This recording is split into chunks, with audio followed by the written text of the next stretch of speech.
Donc, bonsoir. Écoutez, on va rentrer directement dans le vif du sujet parce qu'on a à la fois beaucoup de temps et très peu de temps. Émile, we're going to start in English because that's how it's going to work. I'm going to ask the questions in English. You answer obviously in English, and then we'll have the translation. You hope, yeah. Is that okay for you? Yeah, it's very good. Okay. Donc je vais vous poser les questions en anglais et bien sûr vous allez répondre en anglais. Et Émile répond oui, vous pouvez toujours croire ça. So maybe the first question I'd like to ask is how important the Art Institute of Chicago is for you. À quel point l'Art Institute de Chicago est important pour vous? Well, I've become a museum whore because now I'm at the Louvre and I have a feeling that the Art Institute will be like, oh, nice. You know, you're cheating on me. But I mean, it's the Louvre. You know what I mean? It's the Louvre. So I'm cheating on the Art Institute and I'm loving it. It's fabulous. Yeah. En fait, j'ai un peu l'impression d'être devenue une sorte de pute des musées, puisque j'ai commencé effectivement à l'Art Institute de Chicago, mais en ce moment, je travaille au Louvre. Vous savez, bon, c'est quand même le Louvre, alors j'ai un peu l'impression de tromper l'Art Institute de Chicago. Now, if we go back in time, that's where your parents met. Mm-hmm. Can you elaborate on that? Yeah, my mother liked to say that she saw my father in a class, an art class, and she proposed that she would be willing to clean his brushes if he would stretch her canvas. And donc la question était, est-ce que vous pouvez développer un peu plus sur le rapport de vos parents avec ce lieu? Oui, en fait, c'est là que mes parents se sont rencontrés. Il y a cette histoire que raconte ma mère, qui a vu mon père pendant un cours de dessin, pendant son cours, et donc elle lui a dit « Ok, moi je veux bien qu'on se mette ensemble, mais est-ce que tu es d'accord que je lave tes pinceaux et en échange tu montrais mes toiles, tu tendrais la toile sur les cadres ?» That's why the Art Institute is in my favorite thing is monsters. I spent my childhood going there. It was very important to me. It was important to my parents.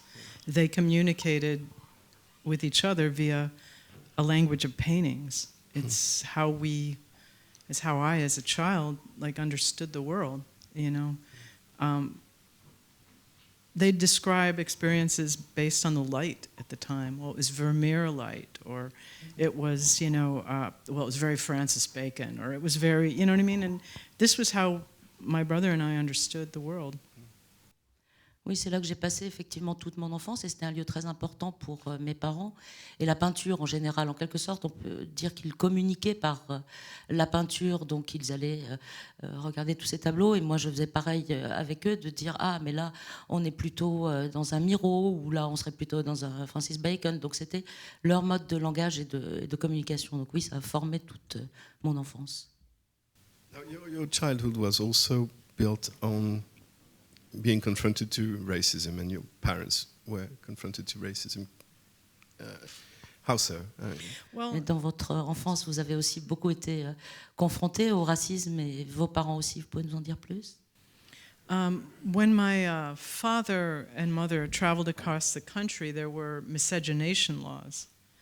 And do you want to? Am I okay? And my father wasn't allowed to stay in a hotel with my mother. Because he was darker than she was. He was obviously ethnic, and she was blonde with, you know, green eyes, and so they weren't allowed to sleep in a room together. And that was the beginning of her parents when my mother told them that they were going to be married. The first question is, well, how dark is his skin? And so that was the time, and yeah.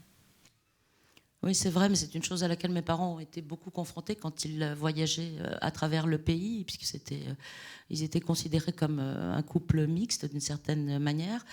Et par exemple, ils ne pouvaient pas prendre une chambre ensemble dans un hôtel, puisque on considérait que mon père avait une peau trop sombre, alors que ma mère était extrêmement blonde avec des yeux verts très clairs.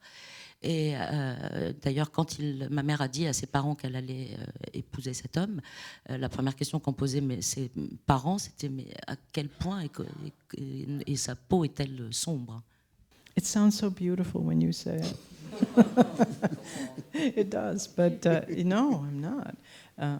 So no, we've talked about culture, art, the Art Institute, and we've talked about racism. Obviously, we have to talk about monsters too. Bien, maintenant qu'on a commencé à parler un peu d'art, il faut qu'on parle aussi de monstres. So maybe we should show the first abstract we talked about. Est-ce qu'on peut envoyer, s'il vous plaît, le premier extrait? Look at her, Shelley. Can you believe that bland and lovely brow conceived of Frankenstein? A monster created from cadavers out of rifled graves? Isn't it astonishing? I don't know why you should think so. What do you expect? Such an audience needs something stronger than a pretty little love story. So why shouldn't I write of monsters? No wonder Murray's refused to publish the book. He says his reading public would be too shocked. It will be published, I think. Then, darling, you will have much to answer for. The publishers did not see that my purpose was to write a moral lesson. The punishment that befell a mortal man who dared to emulate God. Well, whatever your purpose may have been, my dear, I take great relish in savoring each separate horror. I roll them over on my tongue. Don't, Lord Byron. Don't remind me of it tonight. What a setting in that churchyard to begin with. The sobbing women. The first clod of earth on the coffin. That was a pretty chill. Frankenstein and the dwarf stealing the body out of its new-made grave. Cutting the hanged man down from the gallows where he swung creaking in the wind. The cunning of Frankenstein in his mountain laboratory, taking dead men apart and building up a human monster, so fearful, so horrible, that only a half-crazed brain could have devised. And then the murder. The little child drowned. Henry Frankenstein himself thrown from the top of the burning mill by the very monster he had created. And it was these fragile white fingers that penned a nightmare. I'm all ears. I know.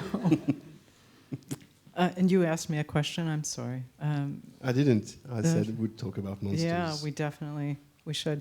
That was such an important film for me to see at maybe the age of 6, which is actually also when I saw Rosemary's Baby. Yeah, I had very liberal parents. Oui, c'était un film très important pour moi quand je l'ai vu. Je crois que j'avais 6 ans. D'ailleurs, c'est au même âge que j'ai vu Rosemary's Baby pour la première fois. Et c'est vrai, j'avais des parents assez ouverts, assez libéraux. But one of the things that this film did for me is that it told me that a woman could be a writer, and what much more than that, she could invent an entire genre and be a teenager on top of it all. And that changed my life completely. Because I knew that I liked to tell stories, but suddenly it came into context that my stories could have some meaning in the world. And that wasn't a thing that any other film ever explored for me. Mais la première chose que m'a apprise ce film, c'est qu'une femme pouvait être écrivain et raconter des histoires, mais non seulement ça, mais en plus inventer un nouveau genre et un univers à part entière. Et du coup, ça m'a ouvert des perspectives de cette hypothèse de créer des choses, puisque moi, j'avais envie justement de raconter des histoires. Et là, tout d'un coup, je me suis rendu compte qu'on pouvait inventer des histoires qui faisaient sens, et ça est devenu quelque chose de très important et qui m'a beaucoup apporté, et dont je n'ai retrouvé ça dans aucun autre film. You have done a tremendous amount of different jobs in your life. What brought you to comic books? Vous avez fait un nombre incroyable de petits métiers dans votre vie. Qu'est-ce qui vous a amené à la bande dessinée? I was in love with them as a really young child. And I haven't talked a lot about how an event in my childhood really changed the experience of loving them for a long time. And it took years for me to come back to them, but I did. And I guess I was always doing them because I was making visual art and then telling myself the story that accompanied that art. And I mean, that in the fine art world is a big no-no, to have an awful lot of writing. But it just was impossible not to combine the two. And then this thing happened. I became ill. And I said, well, I'm going to die someday. I don't really like to believe that I will, but I think ultimately might happen. No, not really. But I'm taking such a long time, and I'm feeling so guilty because I know you have to remember everything I've said. I'll go on. I'll try. You'll try. I'll let you have right now because it seems like graspable, but if it gets any worse, you know. It won't get worse. En fait, j'ai grandi avec toutes ces illustrés et ces bandes dessinées qu'on me donnait. Donc, c'était presque le monde dans lequel je vivais au quotidien. Et j'ai commencé à élaborer tout un monde autour de moi, tout un univers à partir de ces illustrés. Ensuite, je les ai laissés tomber pendant longtemps, puisque moi, je voulais écrire, en fait. Et puis, j'y suis revenue parce que je voulais écrire, mais je me suis rendu compte assez vite que je ne pouvais pas les oublier. Je ne pouvais pas oublier que j'avais dessiné. Donc, j'ai vraiment eu envie de combiner ça. Parce qu'à un moment, j'ai pris conscience qu'un jour, sans doute, j'allais mourir quand je suis tombée gravement malade. Et bon, vous savez bien que nous allons tous mourir. Enfin, moi, peut-être pas, mais... Yeah.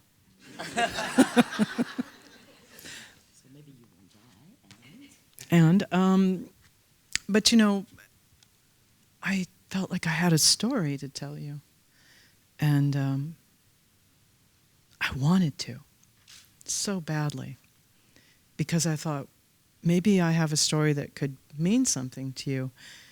And while I was making it, I thought, what if I make a story and it's kind of magic, like a spell? And when you read it, you will be able to do the thing that you maybe most feared doing or that you didn't allow yourself to do. And that seemed impossible. That seemed like an impossible gift to get. But since I've written the book, people have come to me and say they read it and they've started doing things that they love and that they felt, I mean, obviously if somebody who's 40 years old and never did much of anything in their lives suddenly does something, people who are 20 don't feel the pressure, and people who are 50 think, well, I could do something. It's not over. I've got another life that's possible. So I think this was very freeing for people. And that makes me incredibly happy. En fait, je m'étais dit que j'avais des histoires à raconter et j'avais vraiment terriblement envie de le faire. Et puis je me suis dit, mais peut-être qu'en écrivant ces histoires, il va y avoir dedans un peu de magie. Peut-être que moi-même, je peux être une sorte de magicienne et jeter un sort à travers ces écrits et ces histoires que je raconte. Et que cela va parler à des lecteurs qui vont se dire, mais après tout, oui, moi aussi, je pourrais faire ça, je pourrais m'emparer des choses qui jusque-là me font le plus peur et me terrifient. Et c'était un formidable cadeau à transmettre aussi de faire cela. Et bon, j'ai commencé donc à 40 ans et j'ai rencontré aussi des gens de cet âge-là. Et depuis que le livre est sorti, vous ne pouvez pas imaginer le nombre de personnes, effectivement, qui ont une quarantaine ou une cinquantaine d'années, qui me disent que c'est exactement ce qui s'est passé, que ça leur a redonné de la passion et ça les a étonnés, leur permis de faire des choses, alors que bon, quand on a 20 ans, on est beaucoup plus décontracté, on n'est pas si effrayé. Mais là, c'était ce qui m'a vraiment frappé, comme si on donnait une deuxième vie aux gens passés leurs 40 ou 50 ans. That was so much. Désolé. I'm so sorry. You did that well, though. Yeah, I'm sure you did. Yeah. Would you say it's a kind of witchcraft? Absolutely. Est-ce que c'est votre manière d'être une sorcière? Tout à fait. So I need to ask something. Why this technique? Because it's really impressive. Pourquoi cette technique? Parce que c'est très impressionnant. Well, it was the most. Well, it was true. You know, my parents were both artists, and until I was, I think about 8 years old, we were very poor, and I had notebooks for school, and I had pens, and I wanted to make art, just like my parents did, but there wasn't anything much to do other than use the notebook and the pen. So I made notebooks like Karen's. And it's just what was there. And I understood her. I understood that it had to be notebooks and pens because this was her freedom. This is where she can write against the lines and build a whole world. You know, that's a prison. The lines are a prison. And she just breaks the fuck out of it. You know? En fait, mes parents étaient artistes tous les deux, mais ce que vous devez savoir, c'est que jusqu'à l'âge de 8 ans à peu près, on était vraiment une famille extrêmement pauvre. Et donc, je n'avais pas forcément les outils ad hoc pour faire comme mes parents, ce que j'avais très envie de faire. Je n'avais pas de livres pour aller à l'école, on n'avait pas de quoi me les payer, mais j'avais des stylos et j'avais des cahiers. Donc c'est comme ça que j'ai commencé, parce que je voulais absolument faire comme eux. Et du coup, j'ai trouvé ma propre voie comme ça, mais c'est exactement ce que fait le personnage de Karen, où elle dessine et elle écrit dans ses cahiers. Mais vous savez, ces cahiers ont des lignes, et c'est un peu comme une prison en même temps, de dessiner entre ces lignes. Et c'était exactement cette idée de faire sauter les lignes pour s'en échapper de cette prison. Now I want to run a second extract, and that one is from Guillermo del Toro's Pan's Labyrinth, because I'd like to talk about how magic happens. Can we please run the second one? Donc on va passer le second extrait qui était d'un film de Guillermo del Toro, donc Le Labyrinthe de Pan, est le titre français, parce que la question de la magie est vraiment évoquée.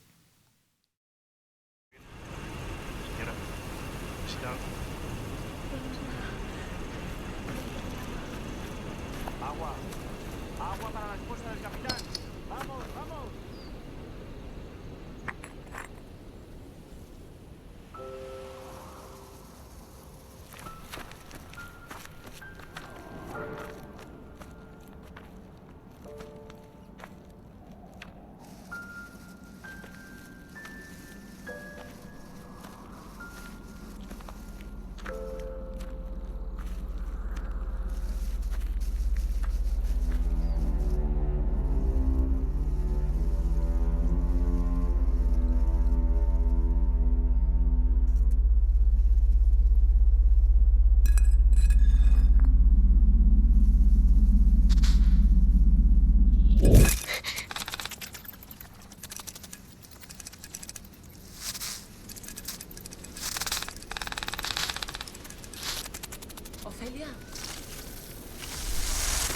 Ofelia, ven. He visto nada. Pero mira cómo te has puesto los zapatos.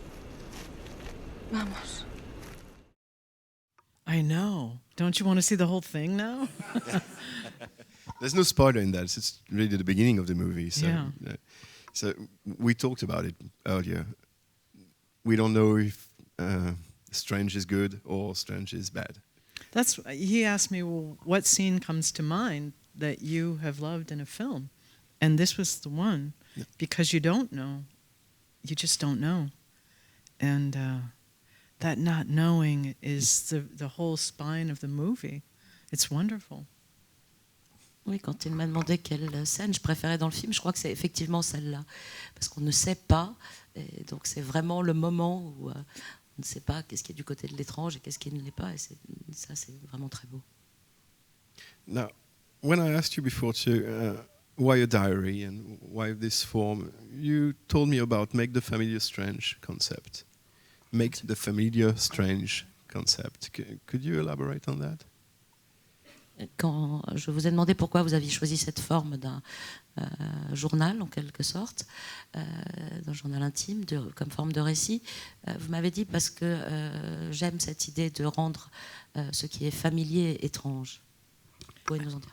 I think that's something that's at play with most of the things that I love, and probably most of the things you love too. In Rosemary's Baby, it's definitely there as an undercurrent. That the familiar is suddenly strange in the context of this film. Everything about the familiar is suddenly very menacing. I mean, it's just a building. It's not just a building, you know. It's another character, and it has this potential, this power. And it's just, it takes, I think, genius to do that. Parce que je crois que c'est ce qui nous intéresse tous, c'est probablement ce qui vous intéresse vous aussi, mais c'est un peu la même chose dans Rosemary's Baby, où il se passe toutes ces choses extrêmement étranges, alors que ça pourrait sembler être une situation tout à fait normale au début, et finalement on est juste dans un immeuble, mais ce n'est pas tout à fait juste un immeuble, ça devient tout à fait un personnage en lui-même. But when you get into the reality of why artists choose, I think that the alienation is such a great place to make art from. And if you have ever been alienated, that position outside of, just outside of, that marginality, that liminal quality, that's a place of observation where it's not important that you exist, it's just important that you see.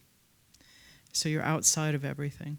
And it's very powerful to work from that place. And I think we all are alienated. I don't think it's the only one person's experience.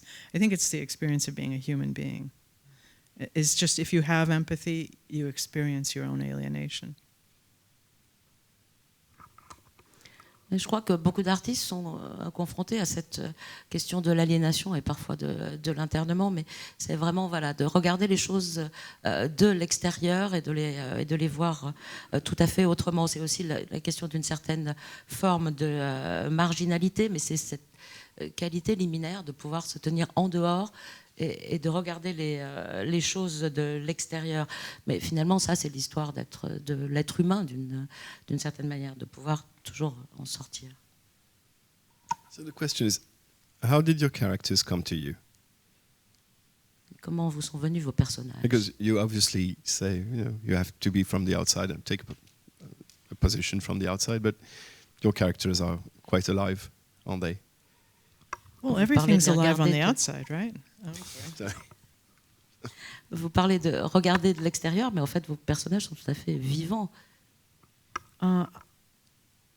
I remember as a kid, I couldn't run. I couldn't really skip or do any kid things. So I would stand outside the schoolyard and tell stories. And if I did that, I could cunningly, I think, in my own little way, I could get somebody to be with me. Otherwise, I'd be alone, and everybody would be playing. So I started telling ghost stories, and I remember the expression on the faces of the kids who were hearing them.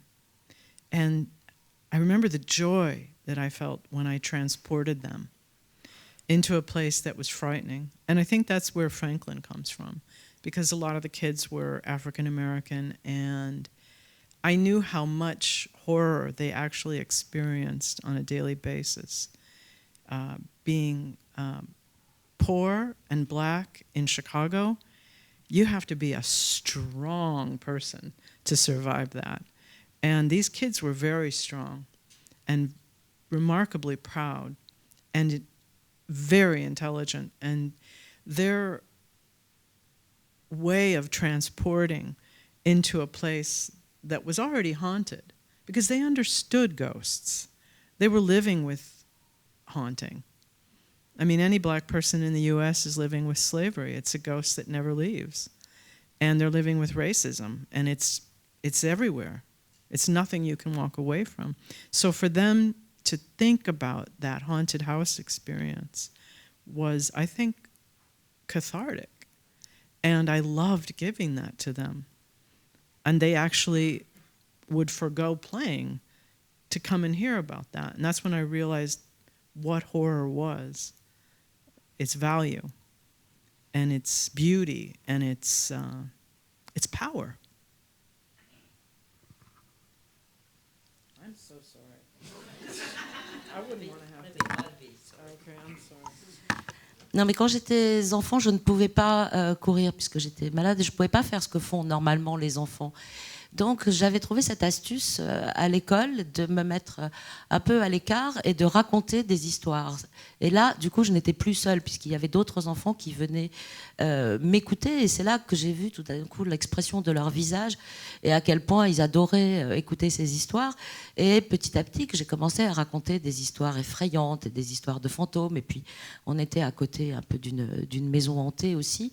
Et là, je voyais sur leur visage cette joie à partir d'histoires qui sont des histoires à faire peur, à vrai dire. Et j'étais aussi avec des enfants de ce quartier où la plupart étaient des Afro-Américains, c'est-à-dire de familles pauvres, de familles noires à Chicago, ce qui n'était vraiment pas facile dans cette époque-là, mais ça ne l'est toujours pas davantage aujourd'hui. Et pourtant, ils trouvaient la force de survivre, et ils étaient même tous très intelligents et aussi très fiers. Et donc moi, j'ai compris assez vite ce pouvoir qu'avaient les fantômes, mais aussi cette relation qu'eux-mêmes entretenaient avec leur propre histoire, issue bien sûr de la mémoire de l'esclavage. Et donc finalement, dans ces univers de maisons hantées, on était presque tout à fait chez nous, et ils venaient tous vers moi. Et c'est là que j'ai compris le pouvoir des histoires d'horreur, en quelque sorte, à la fois leur puissance et leur beauté.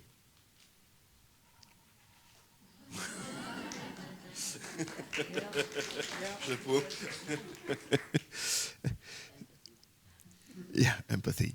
That's what it is. But now your creatures have come to life. Do they have a life of their own? Yeah, I think so. You know, this crazy thing happened. You guys have been so great to me. I swear to God, you've been great. So I'm in Angoulême, and I'm in the hotel room, and my publisher has said, you have to. This is the time you have to go to this place, and this is going to happen. I was so sick. I was just so sick, and I swear to God, it sounds dramatic. What I'm about to tell you is really true. Karen comes to me, and I mean, it's like a kind of a stressful moment for me, because I don't speak your language. I'm sorry, and I have to go and talk to you, and there, and she comes to me and she tells me something so important that it changes everything I'm going to do. It changed everything that's coming. And really, I was like, why would you tell me now? Because I'm under so much pressure. I was angry. I was really upset with her. I was like, why did you do this now? Because I want to sit down and write this all down. And I got very emotional. And then I realized the wisdom of it. She was basically telling me, I'm still what's most important. No matter what you win or what you don't, I'm still more important than all of that. Oh, yeah, okay. Yeah, that's right. And I can tell you what that is soon, hopefully. That wasn't very nice. Coming soon. Yeah. Donc la question était, mais toutes ces créatures ont-elles leur propre vie par elles-mêmes? Oui, je dois vous raconter une petite histoire. Une fois, j'étais en Angola avec l'éditeur et on devait donc parler du livre. J'étais très angoissée, j'étais malade en plus à ce moment-là. Et puis finalement, cette Karen est venue à ma rencontre. C'est là que je l'ai vue, elle est venue me parler. Et pourtant, moi, je me disais, mais je ne parle pas la langue des gens que je vais rencontrer comme avec vous aujourd'hui. Et comment est-ce qu'on va faire? Et puis Karen était là et moi, j'étais très émue et complètement sous pression avant cette séance, et elle m'a dit quelque chose qui allait véritablement tout changer. Et là, je lui ai dit, mais pourquoi tu veux me dire maintenant quelque chose qui va tout changer? J'étais tellement dans l'émotion, mais j'ai senti sa sagesse.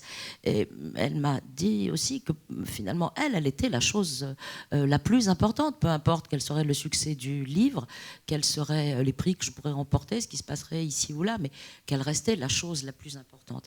Et peut-être que je vous dirai ce qu'elle m'a dit à ce moment-là.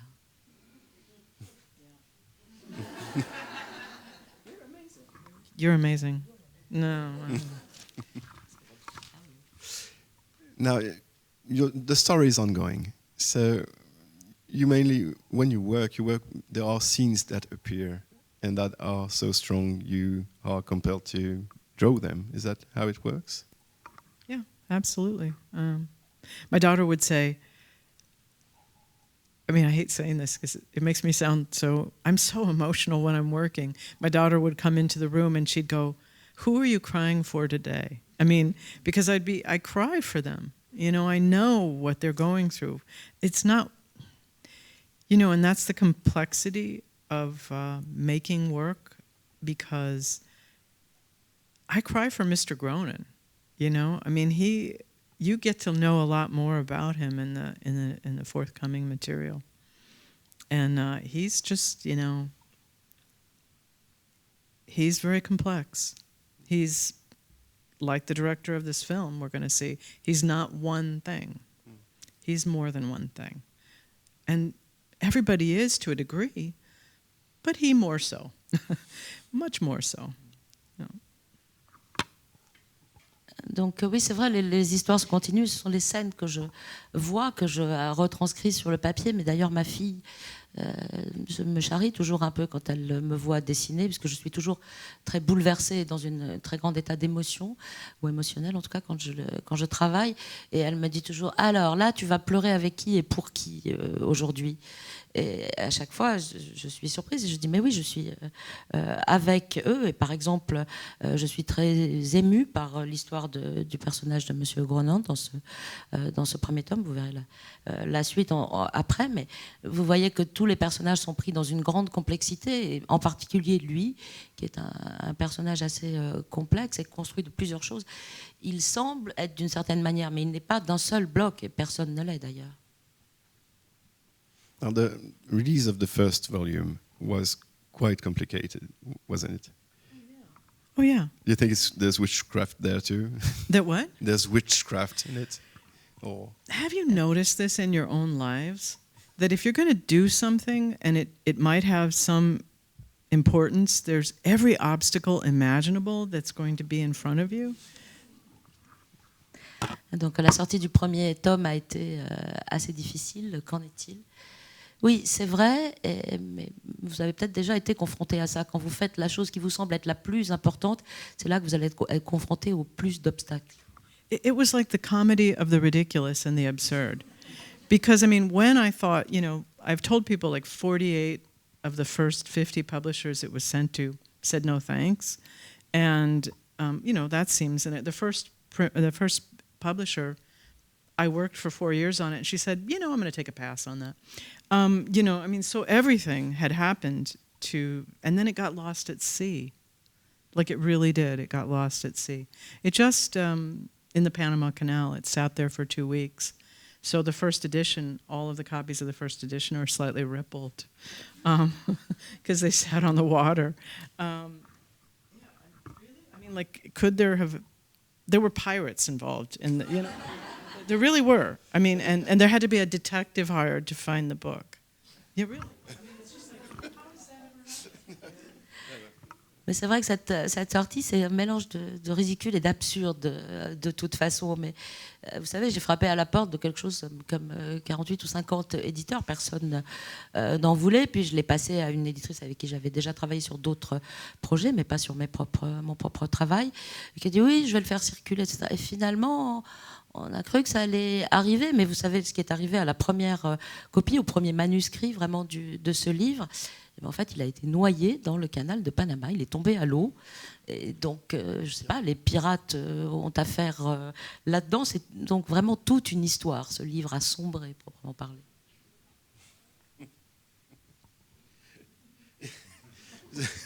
It's just pirates really. No, there were. I mean, what it was that they were afraid that it would be. It was abandoned. The ship was abandoned in the Panama Canal with the book on it. I know. It's just insane. I know. Oui, c'est vrai. Le navire a été laissé à l'abandon avec le livre dans le canal de Panama. And there was a fear. The fear was that pirates would get the book. Donc on avait peur que des pirates ne s'emparent de cet ouvrage. And what would they do with it? I would become the most famous graphic novelist in Panama, I guess, or something, or on the high seas. I don't know. Could have been a good one. Yeah. No, it would have been great. I would get like fan mail from pirates, which would be great in a way. It would be appropriate. Yeah. Whereas today you don't ever get any from pirates. I've never gotten that I know of. Too bad. Et que se serait-il passé si les pirates s'en étaient emparés? Probablement, je serais devenue la dessinatrice de romans graphiques la plus célèbre du Panama, ou quelque chose comme ça, mais on verra bien. Now, how long did it take you to finish the first book? It took. Well, it's tricky. If it was just working on the first book, it would have been. About 3 years when I really calculate the first book's time. Yeah. And everyone thought you were lying when you said you were working on the book. Yeah. It was a joke where I lived, and I heard them behind me. I'd go into the grocery store, and people say, "How are you doing?" And I'm fine. I said, "You working on that book?" Yeah. And I could tell they were like. Because it was years, and it became like that crazy thing that, the person who kisses parking meters, or, do you know what I mean? I knew I was on that level with a lot of people. I was, like delusional. I was delusional. So now it's kind of fun, because those same people that thought I was delusional, they don't think I'm delusional. Well, maybe they do. I don't know for sure. Now I don't know. I'm not sure. I don't know. I'd have to ask them. Et combien de temps donc a-t-il fallu à l'écriture de ce premier volume? Ça, c'est une question un peu curieuse, un peu difficile, un peu blagueuse aussi, parce que, on va dire, le premier tome à proprement parler, disons 3 ans. Mais personne ne croyait que je travaillais, j'allais faire mes courses à l'épicerie, etc., dans le quartier, et tout le monde disait « Ah bon, alors, comment ça va? Qu'est-ce que tu deviens ?» Et donc je disais bah oui, j'écris, je dessine ça, et tout le monde disait non, elle fait pas ça. Tout le monde croyait que c'était vraiment une blague, et donc c'était un peu une illusion pour eux. Et moi, j'étais assez déçue que personne ne veuille le croire. Et, finalement, c'était un peu comme si on était avec un système de parc-mètre de combien de temps ça va prendre et qu'est-ce qu'elle fait. Et finalement, ça y est, il est sorti. Donc là, il me croit maintenant. Now, can we maybe come back to the movies, because so obviously your parents took you to the movies. They took you to drive-ins too? Drive-ins. Yeah. Do you have those here? No. Est-ce qu'on peut reparler un peu de cinéma? Parce que je crois que vos parents aimaient beaucoup ça et vous emmenaient au cinéma dans des drive-ins, je crois. Émile demande si nous avons des drive-ins ici. Non. So this is what it would be like. Drive-ins were beginning to be phased out in the late 60s in the United States. If you've never experienced one, here, I'll let you just cut in because I want to describe this, but now or no? Okay, go further. Well, it's like we say, it's your funeral. No, I'm just kidding. It's not really. But if I talk, I just get afraid. I'm going to make it, okay. Yeah. Donc en fait, les drive-in ont commencé à disparaître au tournant des années 60, mais je vais vous en dire un peu plus sur comment on s'y rendait. So they were in these outlying areas that were just with high weeds, because they were sort of like the bastard children of seeing movies.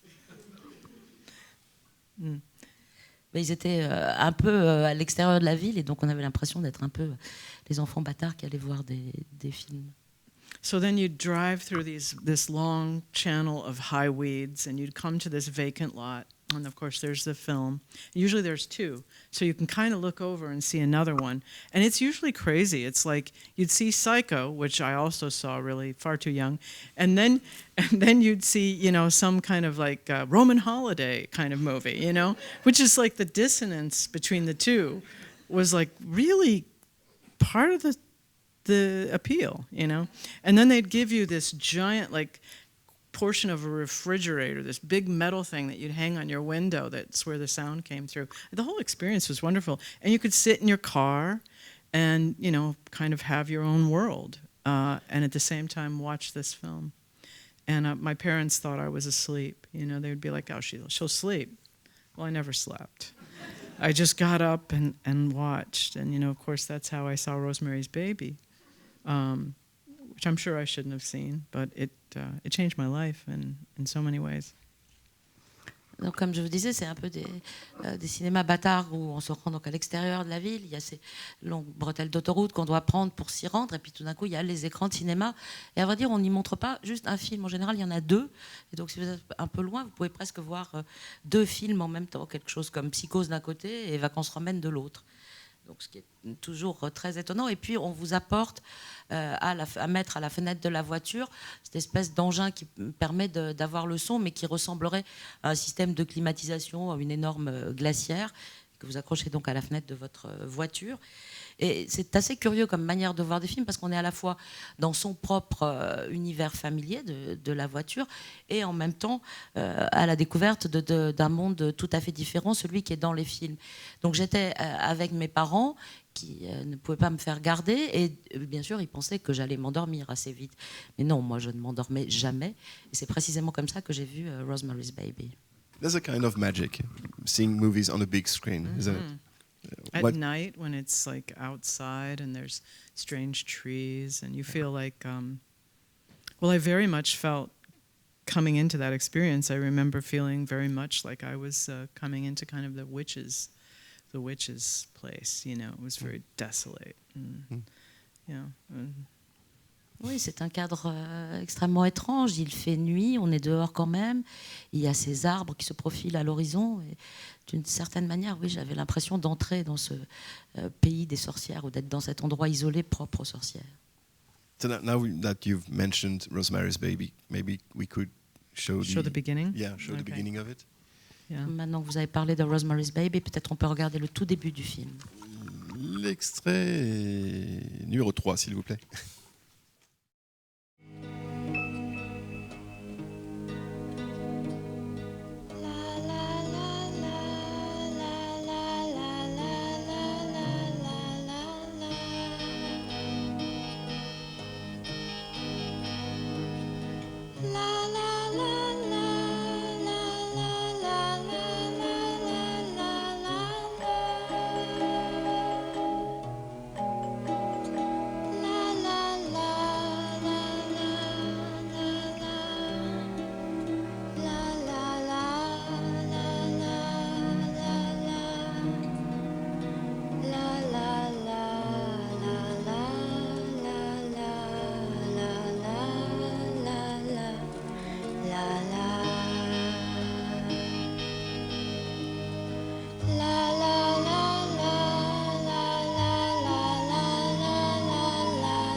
About that pink font. How about that what?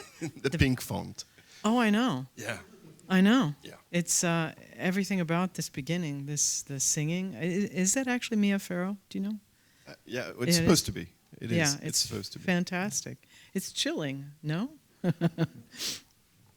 Alors, qu'est-ce que vous pensez de ce début et de ce lettrage en rose et de la musique?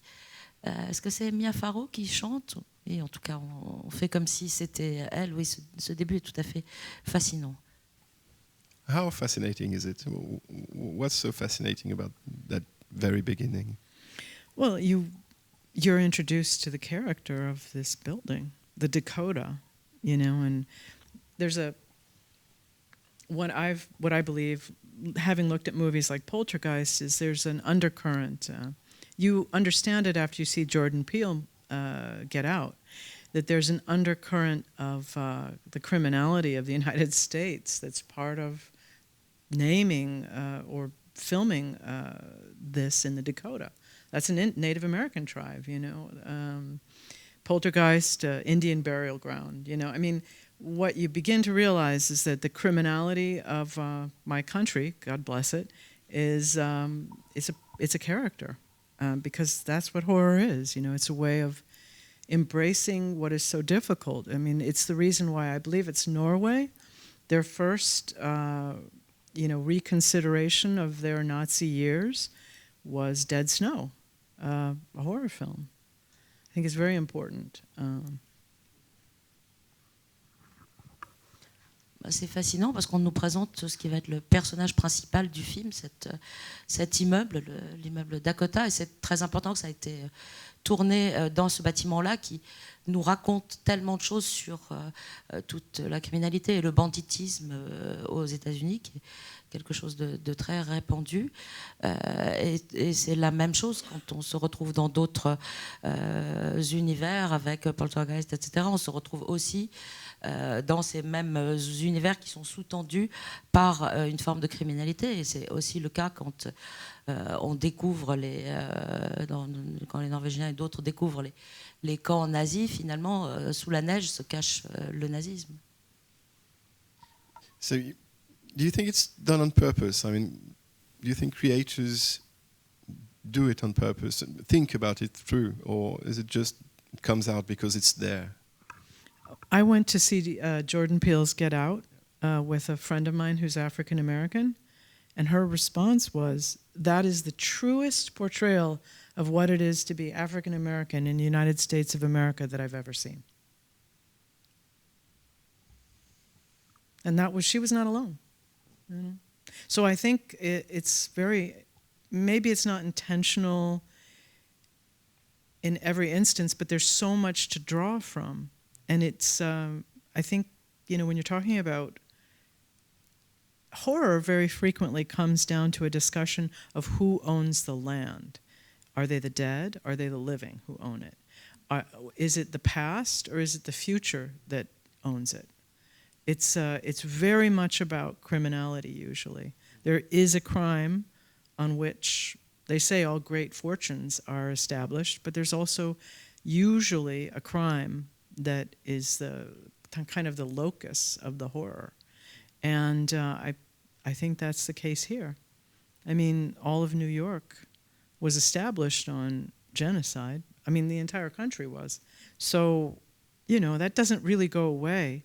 It just sort of subverts and becomes something else. And it has to be addressed. It has to be addressed. James Baldwin said something that I love. He said, you can't change everything, but you can't change anything until you face it. And I think horror is a way of facing it. And I put so much out there for you, I'm sorry.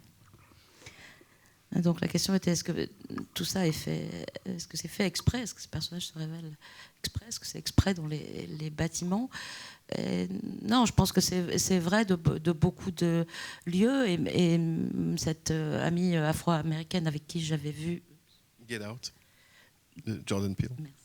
le film de Jordan Peele, Get Out, elle était, elle aussi tout à fait d'accord. C'était pour elle, elle revivait quelque chose comme ça, et c'est tellement vrai que le crime est finalement partout, la délinquance ou le banditisme un peu partout. Et d'ailleurs, mon pays s'est tout à fait construit là-dessus. Et c'est bien la question de qu'est-ce qu'est l'horreur, est souvent reliée avec tous ces bâtiments à qui finalement appartient la terre. Est-ce qu'elle appartient, ou un bâtiment, est-ce qu'il appartient à ses propriétaires? Est-ce qu'il appartient au futur? Est-ce qu'il appartient au passé?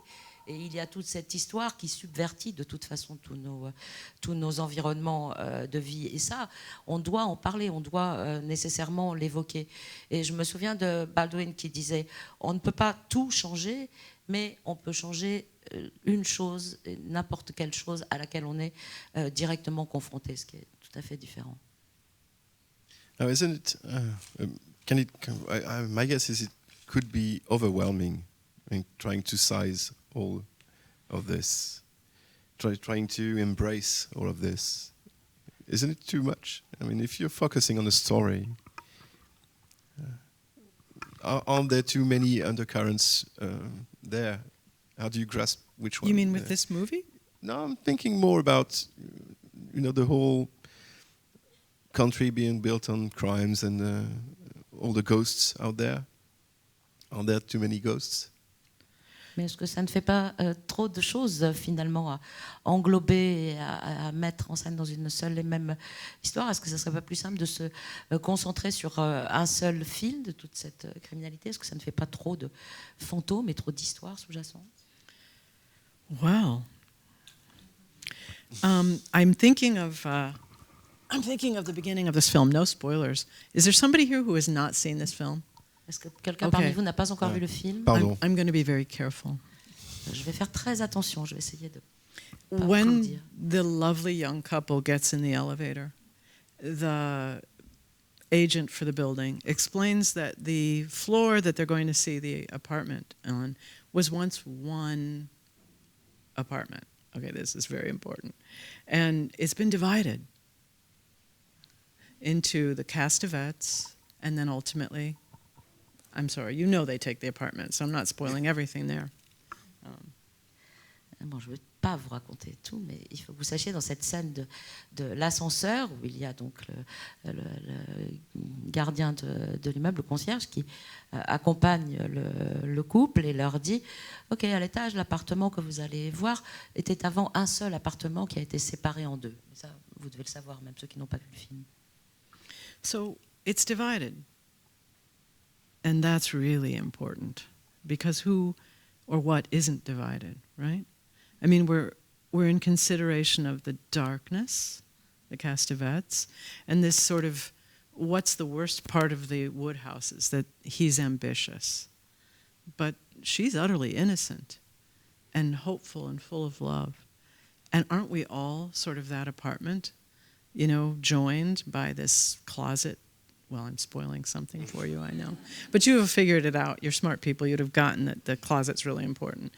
But the closet's really important, The closet is how we're joined to this other part of ourselves. And it does not surprise me that this director understands this. Mais c'est très important, cette histoire, que l'appartement soit divisé en deux, parce que qu'est-ce qui n'est pas, ou qui n'est pas divisé aussi en deux parties ou personnalités. Et quand vous voyez le personnage de Cassavetes qui semble être un peu obscur, et en même temps qui a tellement d'ambition, et elle, à côté, elle est si innocente, mais finalement, c'est tout l'intérêt de montrer cette division des caractères, et comment on peut rejoindre l'autre part de nous-mêmes. Et je ne suis pas du tout étonnée que ce réalisateur ait compris et voulu mettre en scène cette situation. Is it the as above, so below thing? You're going to see some great things in this movie that are visually just absolutely stunning. One of the things I understand that Coppola used a sentence as a working method when he was making The Godfather, which was, and I'm probably paraphrasing now, something to do with legacy and inheritance. And you understand it so much when you see that movie. You understand that the movie really is about legacy. It's about what you leave and how you draw from the past. This movie, I would really... should I let you go?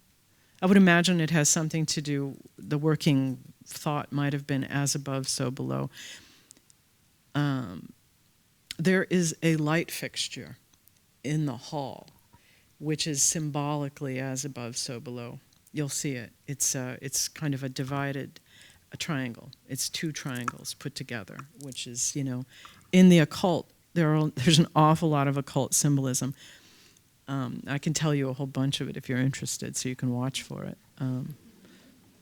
Est-ce que ça a à voir avec cette phrase de ce qui est au-dessus est comme ce qui est en dessous? Ah oui, ça, je pourrais vous en parler longtemps et continuer à vous en parler à l'extérieur peut-être. Mais oui, c'est vrai que toutes ces choses ont à faire avec un héritage ou se réapproprier une forme de passé. J'ai entendu dire que quand Coppola tournait Le Parrain, il faisait appel comme ça à des phrases venues d'une autre époque et que oui, c'était un peu comme un héritage et aussi une transmission. Et on a beaucoup à apprendre de ça. Et quand on regarde Rosemary's Baby, oui, il y a ces figure géométrique qu'on voit clairement au début de cette espèce de losange qui est construit de deux triangles et qui a, oui, beaucoup à voir avec la symbolique des figures géométriques et avec la géométrie sacrée. Mais ça, je pourrais vous en parler des heures. Well, there's, of course, you're going to hear great things. There's wonderful sound work in this. There's a ticking clock. If you've seen the movie, you already know what I'm talking about. But there's a moment... And for you folks, I don't want to get too explicit, but there's a moment when you're going to see a light fixture above Mia Farrow's head. And it's the very perfect circle, which is in the occult. It's got maternal quality. It's got, it's almost looks like a sun, but it is definitely this foreshadowing that's perfect. Shapes are used to great effect in this film. I think visually it's kind of perfect. And it taught me everything about this. It really did. Il y a aussi un travail très important, c'est vrai, qui est fait sur le son dans tout le film, mais ça, vous le savez peut-être ou vous le redécouvrirez en le voyant. Mais je voudrais vous parler aussi d'un autre moment, sans être trop explicite sur ce qui se passe dans le film à ce moment-là. Mais il y a encore cette figure géométrique d'un cercle absolument parfait au-dessus du personnage de Mia Farrow, et dans la symbolique de la géométrie, ça représente la figure maternelle avec peut-être l'ombre d'un fils à l'intérieur, mais voilà, c'est tout en effet visuel, et là il y a énormément de travail là-dessus, sur toutes ces constructions géométriques, et à vrai dire, ça m'a aussi beaucoup appris sur la symbolique des figures. Now, that's the part where I think we're going to run the last steps, the last clip, and that's I'm sorry for the ones who haven't seen it. I really apologize about it. It's not a big spoiler, but it still is. It's the scene where the couple wakes up. Okay, that's it. We won't see the fixture in that scene, I think, but we will. We'll see the radiator kind of cover, and we'll see that one. So we can pause maybe, and if you want to, we can ask for a pause, and if you want to describe what there is before to be or seen. after. As you know. Donc, quand on va voir un nouvel extrait, je suis un peu désolée pour ceux qui n'ont pas encore vu le film, mais bon, on va pas tout à fait tout divulgacher non plus. Peut-être on s'arrêtera et on fera une pause sur l'image pour que If you want to comment, we can pause. You can just dire ce qu'elle pense de ce qui se passe entre avant et après dans un certain plan. C'est donc le moment où le couple se réveille. I can just say this, then we don't have to pause. Imagine that you're watching for two eyes. The building is going to impose itself, and it does this throughout the film. The building imposes its opinions of things. And this is brilliant. It's just brilliant. So you'll see what I'm talking about in just a moment. Look over the bed. That's all I can say. Look beyond the bed, and there's scene after scene where this happens. Eh ben, en fait, je peux juste vous dire ça comme ça, on n'aura pas besoin de faire un arrêt sur image. Donc regardez bien de vos deux yeux et imaginez que finalement, c'est comme si le bâtiment lui-même, l'immeuble intervenait et donnait sa propre opinion sur la situation. Et regardez bien ce qui se passe au-dessus du lit et on aura beaucoup vu en dessous et ça sera à beaucoup de moments dans le film. Donc soyez attentifs. L'extrait numéro 4, s'il vous plaît.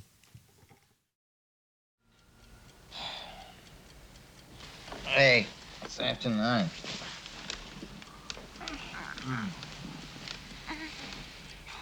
5 minutes. I have to be at Alan's at 10. Eat up. All right. Oh, I will.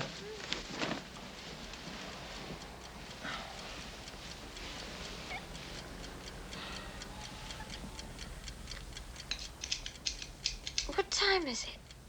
It's 10 after 9. What time did I go to sleep? You didn't go to sleep. You passed out. From now on, you get cocktails or wine, not cocktails and wine, huh? The dreams I had.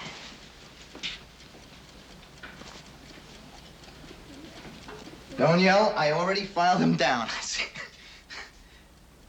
I didn't want to miss baby night. You... And a couple of While my I was nails were out? ragged, and it was kind of fun in a necrophile sort of way. I dreamed someone was raping me. I don't know, someone inhuman. Thanks a lot. What's the matter? Nothing. I didn't want to miss the night. We could have done it this morning or tonight. Last night wasn't the only split second. Well, I was a little bit loaded myself, you know. So what did you see? Well, Alors, qu'avez-vous vu? this is subtlety. But it's very effective because the human mind registers faces. We do. We register it below conscious level. So you see those two panels. You can see them. Yeah. Right there. Yeah. You're being stared back at. It's a state, an entity having a state of consciousness. It is the building, or whatever the building represents, and of course it's very demonic. But well, I'm sorry. Yeah, it's great, and I learned from this, probably far too young, to embed other images in the images I drew. So as a consequence, you can go through my book and you'll find, oh, you're nodding, so you know you're onto me. All right, good. I like that. It's fun. You know, I mean, it's rude, but I I enjoy it. It's manipulative, but it's in a good way, I hope. Oui, vous avez vu comme c'est extrêmement efficace et comme ça fonctionne bien, mais l'esprit humain enregistre les visages, mais voit aussi le reste. Il y a ces deux panneaux et donc cette forme de peut-être d'état de conscience du bâtiment ou quelque chose d'un peu démoniaque. Et moi, vraiment, j'adore savoir des images dans les images. Et c'est d'ailleurs ce que je faisais quand j'étais enfant sur les murs ou au plafond. Je vois que quelqu'un a acquiescé, donc vous connaissez un peu mon travail. C'est comme ça aussi que je dessine, avec des images cachées dans d'autres images. Well, we have actually a double splash of your book, and maybe we could show it, and you could drive us through, take us through it. Yeah. On a d'ailleurs une double planche de votre livre, et peut-être vous pouvez nous la faire visiter, nous l'expliquer. Well, sorry. Yeah, this is one of the places I'm doing it, and you know, I like to triangulate. I like, you know, there's a triangulation, and I tell you early in the book that triangulation is going to be really important. So there's a triangulation between Anka, our friend up there, Hitler, and Mr. Schutz. So that exists, okay? But then, as your eye is crossing and triangulating, what I'm hiding is right there. You probably are able to see a very much a demonic face that mirrors his, and then above it, a kind of a leering face that is also rather demonic. So that's that's supposed to reach you on a subtle level. I mean, that's the magic.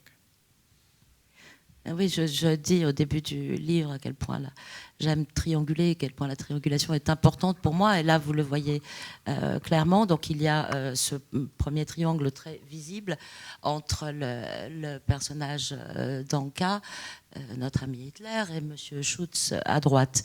Mais si vous regardez un peu plus attentivement, vous pouvez voir aussi deux autres figures apparaître. Donc en bas, une sorte de diable ou de démon, et au-dessus, plutôt une figure au contraire souriante ou rigolarde.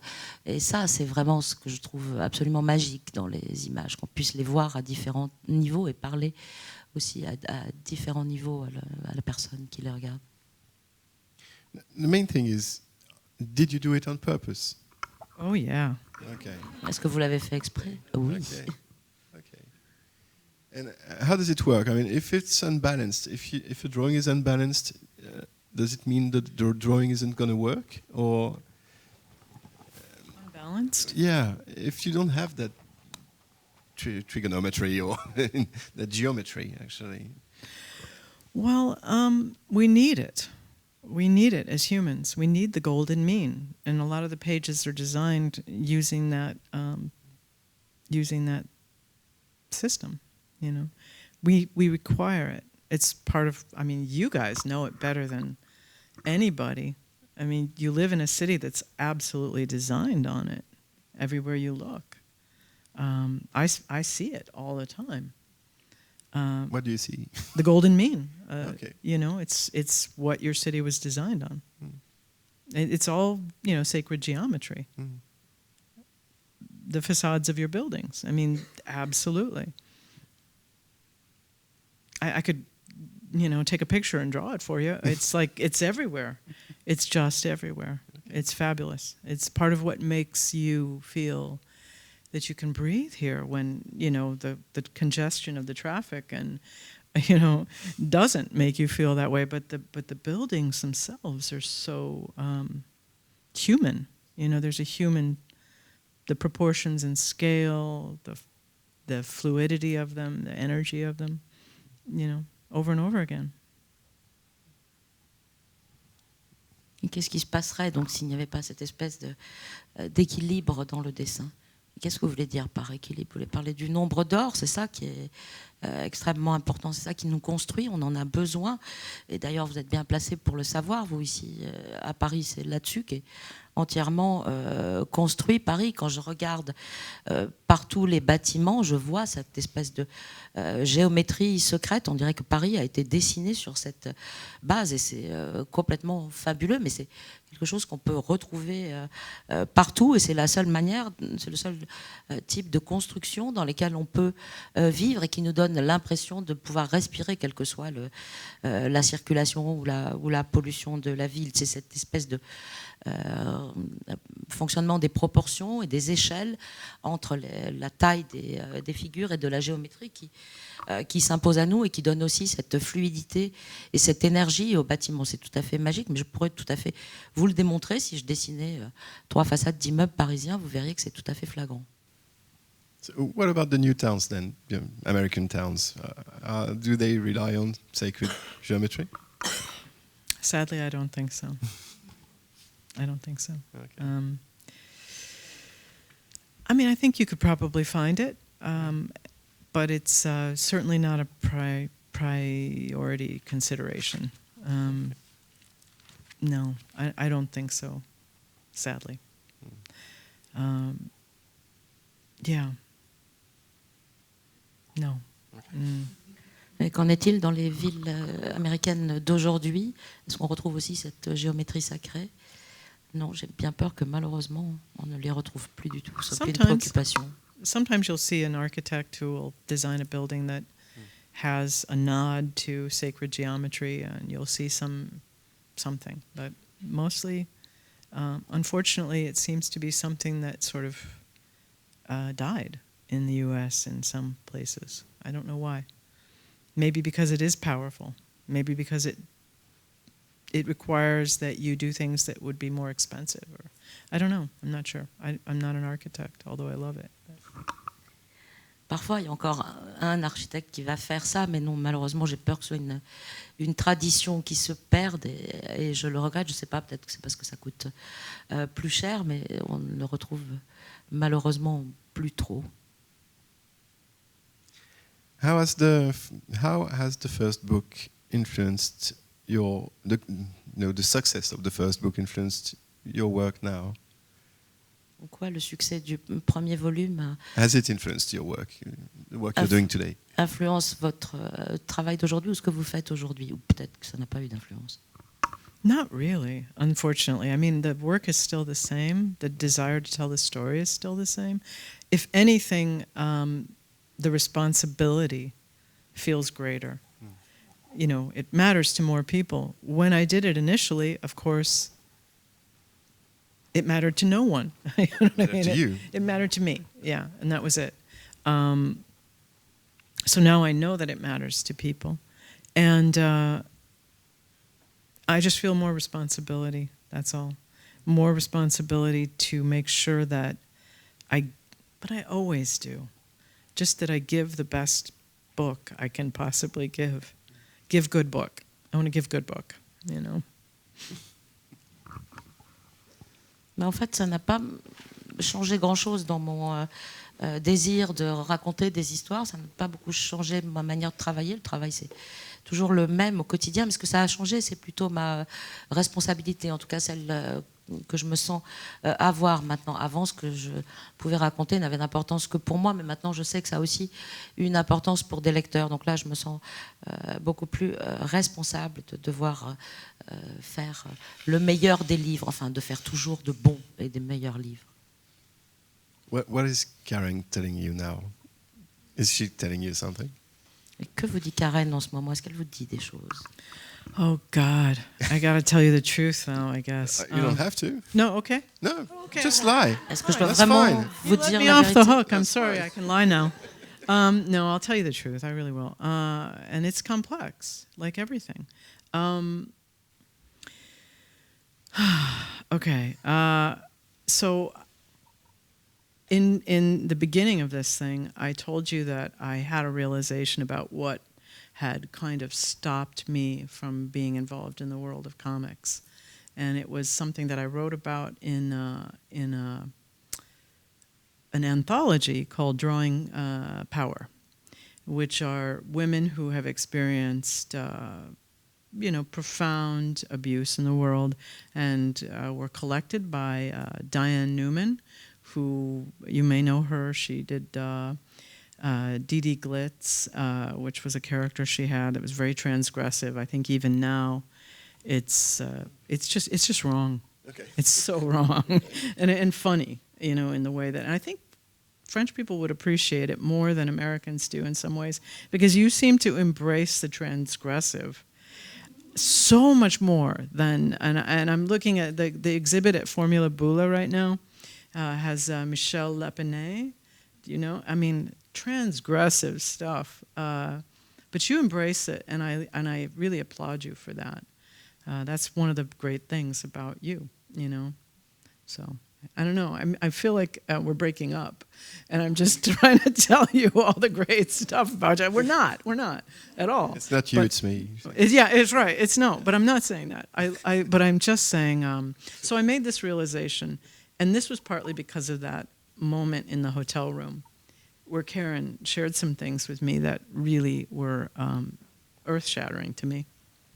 And so in light of that, I have to say, like I gave you the James Baldwin quote, and I said, you can't change everything, but you can't change anything until you face it. And, I have to say this to you, and it really hurts me to do that, because I love this movie. And I saw Chinatown. And when I saw Chinatown, I had experienced abuse. And to see a film that faced it was incredibly freeing for me. I did not feel alone. And that was really powerful. What is very conflicted for me is that it was brought to me by this genius director who himself has a very complex relationship with this subject. And I believe his accusers. I have to say that because I know what it is to come forward with something that is powerful and will make everyone very uncomfortable, and you're compelled because it's your truth. And I also believe that he is a genius who's had a tremendously difficult life and knows about darkness because he is that apartment number 9 that's divided between the Castevets and the Woodhouses. And so life is complex, and here's the other thing I love about you. You're able to embrace all of that. I come from a country that is no longer able to embrace all of that. We are actually actively making movies like this unable to be played. And that's a big problem for me as a person who loves Caravaggio. Or Picasso, who I understand burnt his wife in the face with a cigarette because he thought she needed a beauty mark. I mean, you're able to embrace the idea that your artists are not going to be the paragons of virtue. And you know, we won't have art if we decide that artists have to be perfect. Let me just tell you that that is my case too. I will have to come and live here, you know, because we're not. We're really, really flawed. We're just like everyone else. We screw the fuck out of everything in our lives. We make horrible decisions. We have lusts and flaws that are, you know, the Grand Canyon size, just like everybody. But sometimes that's what it takes to make something that will reach you. You know, it's about being the broken and the wounded. You know, and there's a phrase, hurt people hurt people. And it's true. But they also heal people. And that's the fucked up thing, isn't it? And that's why when you watch this movie, you're going to dive in deep. You're going to dive into yourself. My mother said the best thing at the end of this movie. She said, because I was, you know, I had seen this movie at 6 and I was pretty freaked out. And and I guess this is by way of comfort, she said, but, oh, I can't tell you what she said, because I'll spoil it for you. Shoot. Well, I'll try to find a way for you, okay? And I'm sorry. Désolé. Shit. You want me to say it?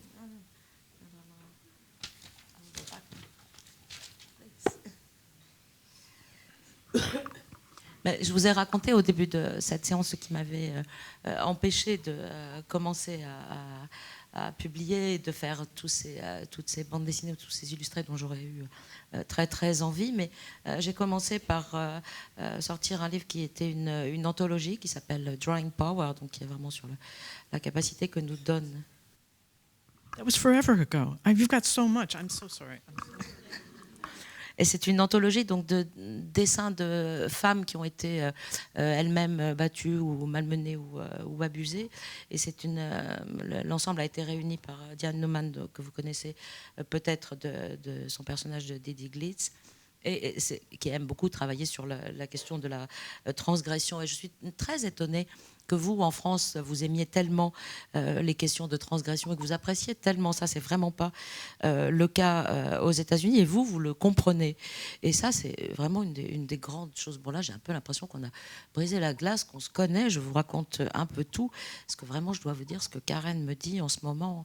Bon, comme je vous parlais je vous citais la phrase de Baldwin qui dit: est-ce qu'on peut tout changer? En tout cas, on peut changer une chose à laquelle on a été confronté. C'est aussi ce que j'aime dans ce film, et c'est exactement la même chose quand j'ai vu Chinatown, en ayant été moi-même maltraitée en allant voir ce film et en ayant eu cette expérience. Et je trouve qu'après ça, finalement, quand on le retrouve dans les films, on ne se sent plus du tout seul, on ne se sent plus isolé, et ça nous redonne une certaine puissance, ça nous permet de regagner en confiance, et c'est ce que m'ont apporté ces réalisateurs, de pouvoir dépasser mes propres problèmes. problème, comme si on avait conjuré un sort. Et c'est ce qui peut arriver à chacun de nous, si vous conjurez vos propres démons, en quelque sorte. Et là, je trouve que c'est tout à fait génial, cette manière dans laquelle il travaille sur cet immeuble et sur cet appartement numéro 9 qui est donc partagé. Et toutes ces réalités sont extrêmement complexes. Et c'est aussi ce que j'aime beaucoup chez vous en France. Vous avez tous ces films qui ne pourraient jamais être montrés aux États-Unis. Et pour moi, qui suis une fan des œuvres de Caravaggio, de Picasso, c'est un vrai problème de ne pas pouvoir voir tout ça aux États-Unis.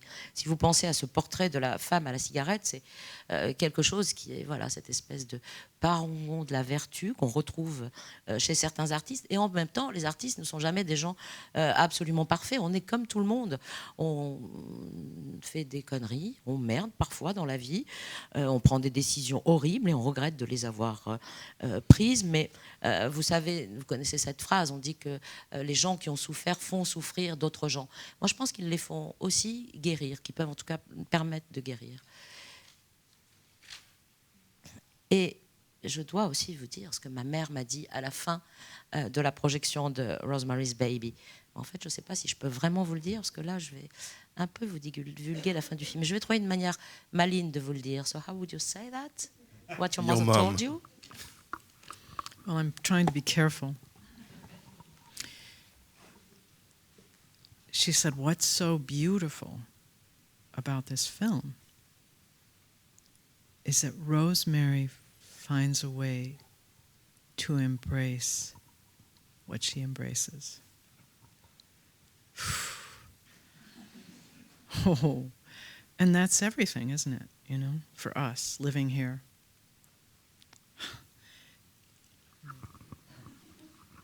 I tried to be really unclear there.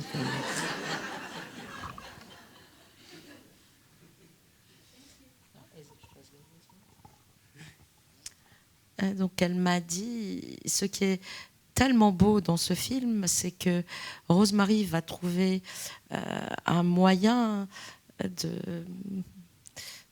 d'embrasser, de se confronter à tout ce à quoi elle est confrontée. Can we say one more thing about Mia Farrow and her performance in this film? Go ahead. Yeah, sure. On peut parler un peu plus de Mia Farrow et de sa performance dans le film. She's unbelievable. I'm sorry. And this is a feminist movie, damn it. This is a complete, I mean, as a kid, I'm seeing this movie, and the star of this film is a woman who is entirely encircled by essentially fascism. And she essentially remains true. I'm not totally spoiling it for you. She remains true to her goodness in so many ways in this film.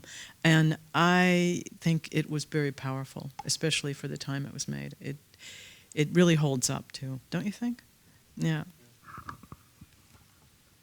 Moi, ce qui m'a aussi beaucoup frappé, donc c'est la performance incroyable de Mia Farrow dans ce film. C'est une telle interprète. Et pour moi, c'est un film tout à fait féministe. Et la star, le premier personnage, en est aussi une femme. Et en plus, elle reste absolument fidèle à ce qu'elle est profondément et à sa bonté profonde jusqu'au bout du film. Et pour moi, c'est quelque chose d'important. Je ne sais pas si ça vous frappera ou si ça vous a frappé, mais pour moi, ça l'est. Je crois que c'est l'heure. Émile, merci. Oh, I hope you love it.